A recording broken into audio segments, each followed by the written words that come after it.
Tokyo. Halo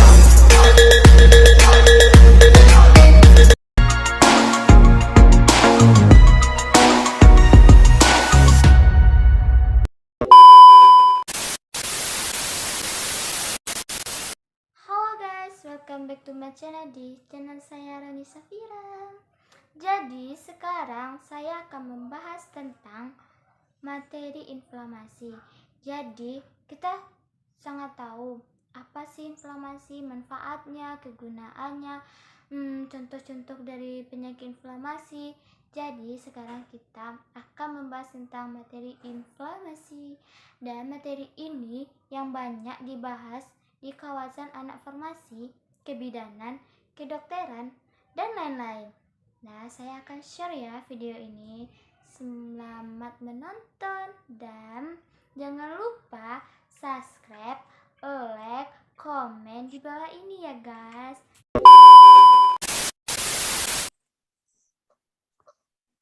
Assalamualaikum warahmatullahi wabarakatuh. Baiklah, kami dari kelompok 8 kelas 2019A akan membacakan hasil presentasi kami, yaitu tentang inflamasi farmasi, yang beranggotakan saya sendiri, Randa Perdana Putra, Ranti Anissa, Rani Safira, Raudah Susanti, Sanilva Nadia, Sherly Rahmayani, dan Sri Wahyuni.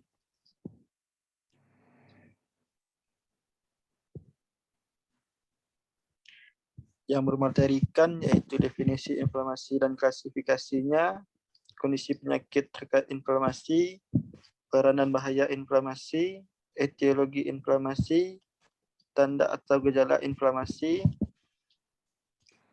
mediator-mediator inflamasi, apoptosis, angiogenesis, reaksi pembuluh darah pada peradangan kulit, peradangan akut, efek sistemik dari inflamasi.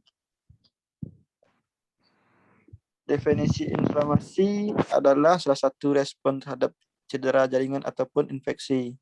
Inflamasi merupakan proses alami untuk mempertahankan homeostatis tubuh akibat adanya agen atau senyawa asing yang masuk.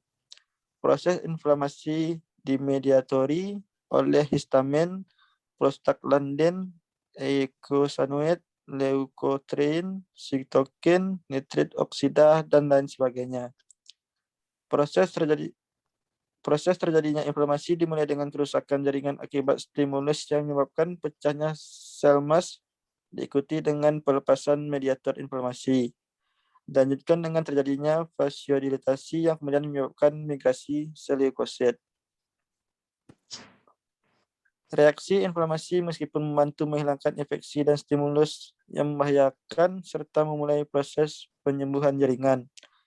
Reaksi radang dapat pula mengakibatkan kerugian dikarenakan mengakibatkan jejas pada jaringan normal, misalnya pada inflamasi dengan reaksi berlebihan ataupun infeksi berat, berkepanjangan, autoimun, atau kelainan alergi. Klasifikasi inflamasi, yaitu inflamasi dibagi menjadi dua, yaitu inflamasi akut dan kronis. Inflamasi akut adalah pada inflamasi akut terjadi dalam waktu yang lebih singkat yang melibatkan sistem vaskular lokal, sistem imun, dan beberapa sel. Tanda-tanda paling khas yang menandakan adanya inflamasi adalah kemerahan atau rubor, panas, nyeri, bengkak, dan disertai dengan perubahan fungsi lokal. Sedangkan inflamasi kronis yaitu berlangsung pada waktu yang lebih lama, beberapa bulan atau bahkan bertahun. Pada inflamasi kronis melibatkan sel darah putih, terutama pada sel mononuklear pada prosesnya.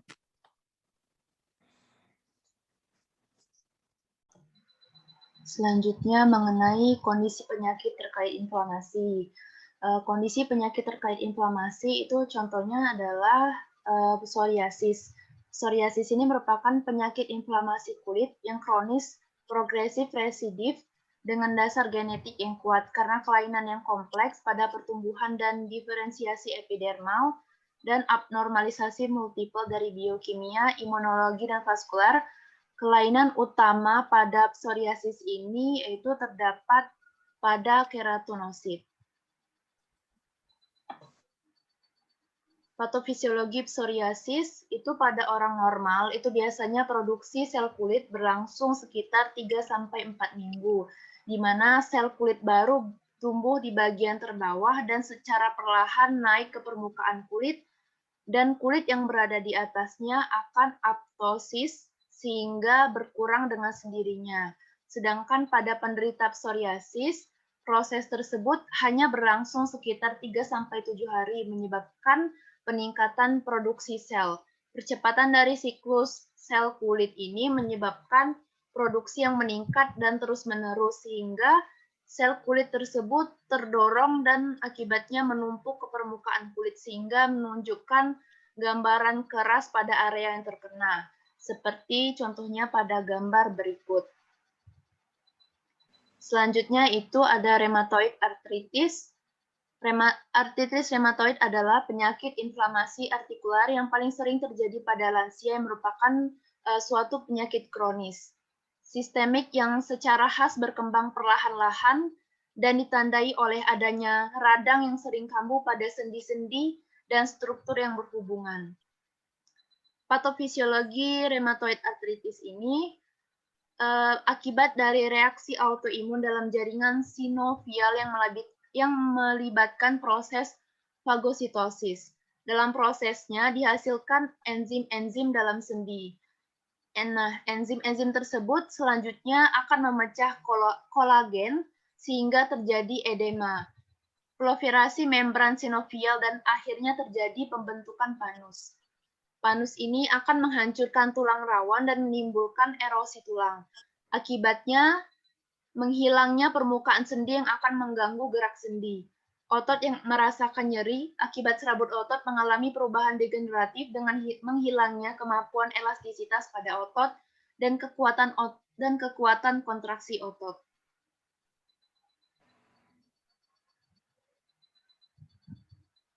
Selanjutnya akan dilanjutkan oleh rekan saya, yaitu Rani Safira. Baiklah, peran dari inflamasi adalah mekanisme tubuh dalam melindungi diri dari infeksi mikroorganisme asing seperti virus, bakteri, dan jamur. Pada saat mekanisme alami ini berlangsung, sel-sel darah putih dan zat-zat yang dihasilkannya sedang melakukan perlawanan dalam rangka membentuk perlindungannya. Dan dalam inflamasi ada juga bahayanya. Bahaya jika inflamasi tidak berkunjung reda. Respon dari imun ini jika terjadi dalam waktu yang lama dapat merusak tubuh. Ini karena zat atau organisme memicu inflamasi dapat bertahan lama pada pembuluh darah dan mengakibatkan penumpukan plak. Plak dalam pembuluhan darah tersebut justru dianggap sebagai zat berbahaya dan akibatnya proses inflamasi kembali terjadi. Akhirnya terjadilah kerusakan pembuluh darah. Kerusakan akibat adanya sel inflamasi dapat terjadi pada pembuluh darah tubuh seperti jantung hingga otak. Selanjutnya akan dilanjutkan oleh rekan kami, Kak Raudah. Etiologi inflamasi, ada inflamasi akut dan inflamasi kronis. Yang pertama, inflamasi akut adalah kondisi peradangan yang terjadi secara tiba-tiba atau dalam waktu singkat. Biasanya kondisi ini akan muncul beberapa jam atau hari setelah pemicunya terjadi dan bisa bertahan parah dalam waktu yang singkat. Biasanya inflamasi akut dipicu oleh kejadian yang juga mendadak atau terjadi dalam waktu cepat seperti benturan, cedera, atau infeksi. Yang kedua ada inflamasi kronis. Dibandingkan dengan inflamasi akut, inflamasi kronis biasanya lebih sulit dikenali karena gejalanya tidak terlalu terlihat. Banyak etiologi penyebab inflamasi seperti etiologi terbanyak yaitu inflamasi mikroorganisme seperti bakteri, virus, dan jamur. Selain itu juga dapat diakibatkan trauma mekanis dan pembedahan ke kaustik kimia, suhu seperti panas dan dingin, dan radiasi.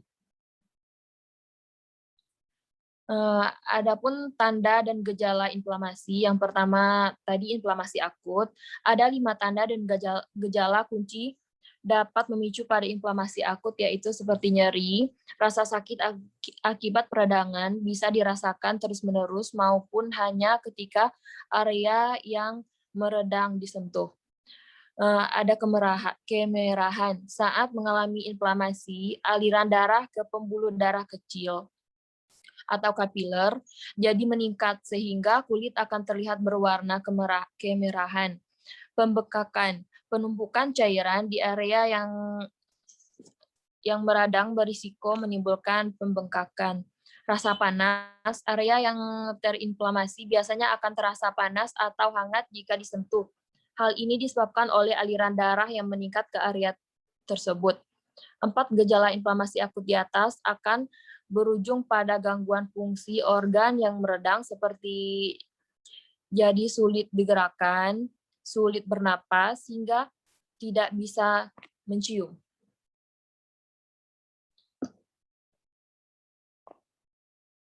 Gejala inflamasi yang kronis. Gejala inflamasi kronis antara lain demam, lemas, sariawan, memicu, ruam, kemerahan di kulit, sakit perut, sakit dada. Tingkat keparahan gejala di atas bisa beragam, mulai dari ringan hingga parah, dan bisa terus-menerus terjadi selama beberapa bulan bahkan tahun. Karena itulah kondisi. Next.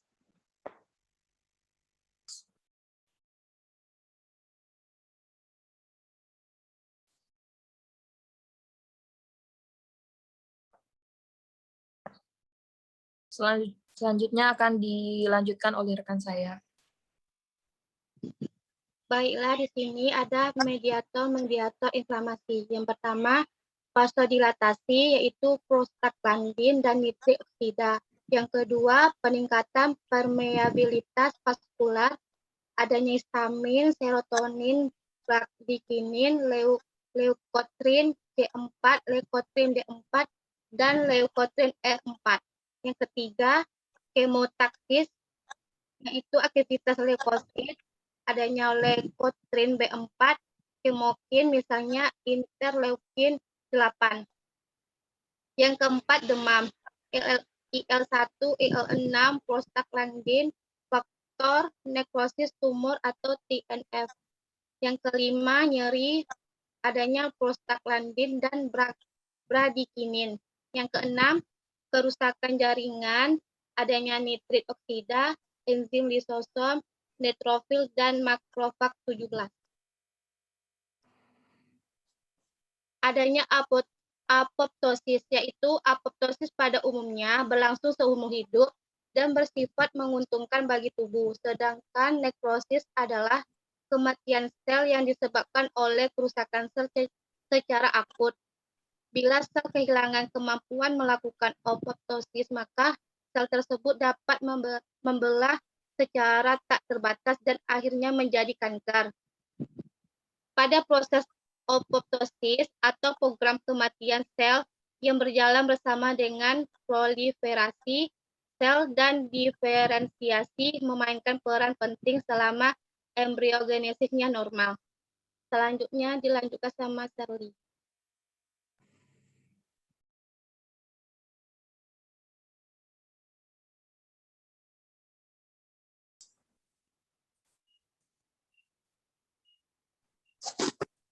Baiklah, selanjutnya angiogenesis. Angiogenesis merupakan pembentukan pembuluh darah kapiler baru, tidak hanya dibutuhkan untuk pertumbuhan dan metastase tumor, tetapi juga penyembuhan luka dan tuka. Sebab tanpa aliran darah yang baik, oksigen dan nutrisi tidak dapat dihantarkan ke tempat yang mengalami inflamasi. Reaksi pembuluh darah pada peradangan akut. Reaksi-reaksi akut tak tampak bila rangsang yang menyebabkan radang hanya sebentar, seperti trauma fisik, luka bakar, dan infeksi mikrobiologi yang secara cepat dapat dimusnahkan oleh pertahanan tubuh. Respon akut biasanya ditandai perubahan-perubahan vaskuler dan eksudasi. Sel darah putih yang ikut berperan pada reaksi akut terdiri dari neutrofil dan makrofag. Perubahan dalam pembuluh darah kecil yang menyusun reaksi inflamasi akut dapat dilihat pada struktur transparan seperti selaput renang kaki katak atau dengan menyisipkan satu cakram transparan ke dalam telinga kelinci. Reaksi pada hakikatnya merupakan urutan peristiwa klasik. Segera sesudah rangsangan iritan terdapat kontriksi singkat arteriola diikuti dengan dilatasi berkepanjangan.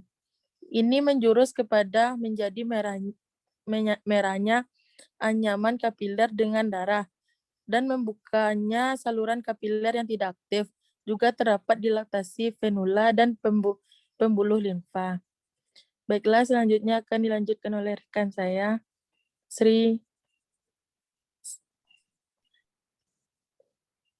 Wahyuli. Yang terakhir yaitu efek sistemik akibat inflamasi. Yang pertama yaitu perubahan sistemik akibat inflamasi secara kolektif disebut respon fase akut atau pada kasus berat systemic inflammatory response. Hal tersebut menunjukkan respon sitokin yang dihasilkan oleh produk bakteri, misalnya endoksitosin, atau oleh rangsangan inflamasi yang lain. Respon fase akut meliputi beberapa perubahan klinik dengan patologik.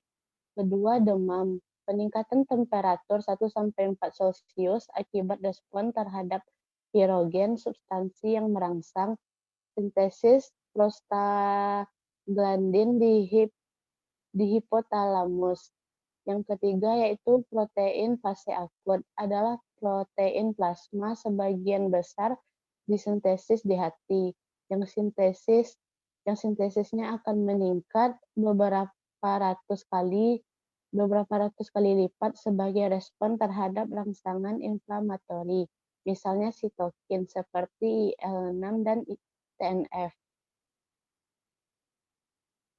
Yang keempat, leukositosis atau meningkatnya jumlah sel darah putih pada darah perifer, merupakan gambaran yang sering dari reaksi inflamasi.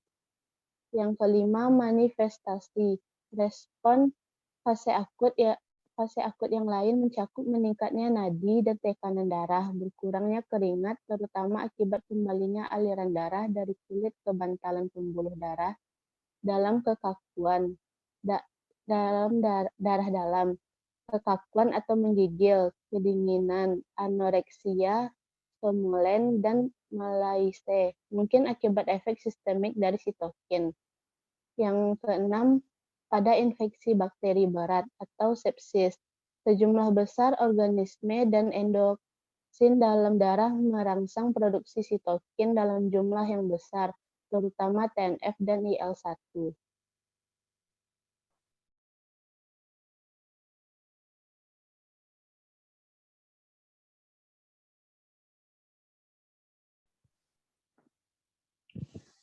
Baiklah, referensi yang kami gunakan yaitu MESCAP tahun 2021, postular psoriasis, Yakses 14 Maret 2001. Yang kedua yaitu Nugroho AE 2012, farmakologi. Obat-obat penting dalam pembelajaran ilmu farmasi dan dunia kesehatan, Yogyakarta, Pustaka Pelajar. Yang ketiga, Robbins tahun 2008, Dasar Patologi Penyakit, Jakarta, EGC. Yang keempat, Smelzer, Suzani, dan Bare, Brenda tahun 2002, buku ajar keperawatan medikal bedah, Branner dan Sudar, Jakarta. Yang kelima, Stanley dan Bear tahun 2007, buku ajar keperawatan gerontik edisi 2, Jakarta. Baiklah, sekian hasil diskusi kami dari kelompok 8. Assalamualaikum warahmatullahi wabarakatuh.